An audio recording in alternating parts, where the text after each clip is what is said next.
டிலேவாக இருந்தோம்னா கண்டிப்பாக ஃப்ளைட்டை மிஸ் பண்ணியிருப்போம். இன்னொரு முக்கியமான விஷயம், நாங்கள் வந்து வெயிட் பண்ணிருக்கோம், ரெஸ்ட் ரூம்லாம் போயிட்டு ஃப்ரெஷ் ஆகிட்டு வரோம். அதுக்குள்ளே கேட் நம்பர் மாற்றிட்டாங்க. ஸோ அதனால டிலேன்னு சொல்லலாம். ஆனால் எங்கள் அம்மா தான் ரொம்ப லேட் பண்ணாங்க. மேக்கப் போகிறான்ட்டு கிளம்பிட்டாங்க.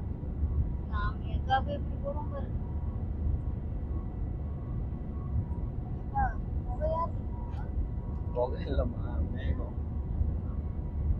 மேகத்துக்குள்ளேயே போகுது.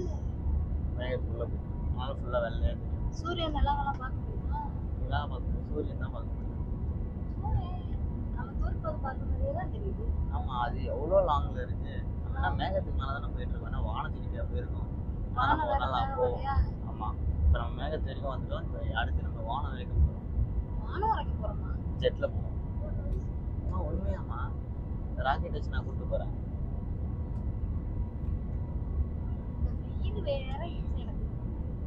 நைட்டில் கூப்பிட்டு வந்தா இருட்டா தெரியுது, ஒன்றுமே தெரிலன்னு ஒரு சண்டை. பகலில் கூப்பிட்டு வந்தா வெயில் அடிக்குது, சூரியன் மறைக்குது, ஃபுல்லாக வெள்ளையாக இருக்குன்னு ஒரு சண்டை. நான் என்ன தாங்க பண்ணுவேன்? நீங்களே சொல்லுங்க.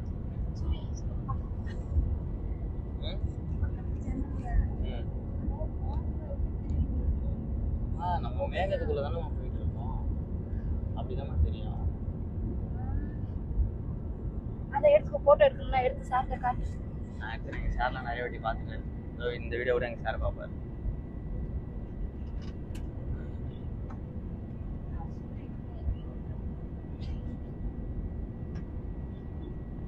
எங்கள் அம்மா சூரியனை வந்து கவர் பண்ணுறாங்க. தெரியுதாம்மா இப்போ? அப்பயும் தெரியல. என்ன லுக்கு? வானத்துக்குள்ள புகையா இருக்கிறதுக்குள்ள போறோம் நம்ம. வானம் தாம்மா புகை, வானத்துக்குள்ள புகை இருக்காது. வானமே புகை தான். ஆனா ஓட்டுறதுக்குலாம் பாவம் தான், அது போகிறதுக்கு போகிறது. புகைக்குள்ள அவர் ஏமா போறாரு? அவர் ஃப்ளைட்டில் தான் இருப்பார். ஃப்ளைட்டை தான் வந்து அந்த இதில் எடுத்துகிட்டு போகிறாரு. ஆனால் கஷ்டமான வேலை தான். பட் வந்து இங்கே காம்பஸ்னு ஒன்று இருக்கும். எந்த சைடு திரும்பணும், வெஸ்ட்டு, சவுத்து, ஈஸ்ட்டு அதெல்லாம் இருக்கும். ஸோ அந்த காம்பஸ் எந்த பக்கம் மேப்பில் காட்டுதோ அந்த பக்கம் அவங்க ஓட்டிகிட்டு போவாங்க. ஓட்டுறாங்க, அந்த புகை நமக்கே தெரியலையே. அவங்க ஓட்டுறது பாவம் தானே, கஷ்டம் தானே. ஆமாம், கஷ்டம் தான். ஆனால் அது அவங்க வேலை இல்லை. ஸோ அவங்க அதுக்காக தானே படிக்கிறாங்க. ஸோ அதை பற்றி அவங்களுக்கு எல்லாமே தெரிஞ்சிருக்கும். வேலைக்கு படிச்சுக்கலாம். எதுக்கு? இந்த வேலைக்கு தான். ஆமாம், இவங்க பால் பாக்கெட் வாங்கிறதுக்கு, கருவேப்பிலை, கொத்தமல்லி வாங்குறதுக்கு எனக்கு ஃப்ளைட் எடுத்துகிட்டு போயிட்டு வாங்க. கருவேப்பிலை கொத்தமல்லி அவருக்கு சின்ன பிள்ளை இருந்தால் அனுப்புகிறோம், கடைக்கு போயிட்டு வாங்க. சின்ன பிள்ளை எந்த சின்ன பிள்ளைகிட்ட ஃப்ளைட்டை கொடுத்து அனுப்புவாங்க? நீங்களே சொல்லுங்கள். நீங்கள் சார் பார்த்துட்டு இருக்காரு, நீங்கள் ரொம்ப பேசிட்டு இருக்கீங்க. அப்புறம் பார்த்துக்கோங்க.